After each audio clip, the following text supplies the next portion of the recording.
الشيطان الرجيم بسم الله الرحمن الرحيم ألا تقاتلون قوما نكثوا أيمانهم وهموا بإخراج الرسول وهم بدؤوكم أول مرة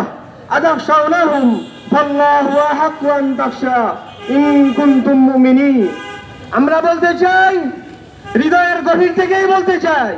হে আল্লাহ আমাদের সব কিছু দিয়ে আমাদের জান মান আমাদের দেশ আমাদের পৃথিবী সব কিছুর বিনিময়ে আমরা রাসূলের ইজ্জত হেফাজত করতে চাই আল্লাহ হে আল্লাহ তুমি আমাদের এই রাসূলের ইজ্জত হেফাজতের ব্যবস্থা করো আল্লাহ হে আল্লাহ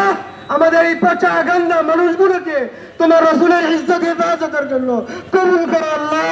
হে আল্লাহ তোমার রাসূলের জন্য কোনো কিছুই আমরা পরোয়া করতে রাজি নই হে আল্লাহ তোমার রাসূল আমাদের সব কিছু থেকে প্রিয় হে আল্লাহ তুমি আমাদের রাসূলের ইজ্জত হেফাজতের রক্ষা করার তৌফিক দান করো হে আল্লাহ তোমার রাসূলের ইজ্জত হেফাজত করার তৌফিক দান করো হে আল্লাহ তোমার রাসূলের ইজ্জত হেফাজতের তৌফিক দান করো আমিন ওয়া আখিরু দাওয়ানা আলহামদুলিল্লাহি রাব্বিল আলামিন।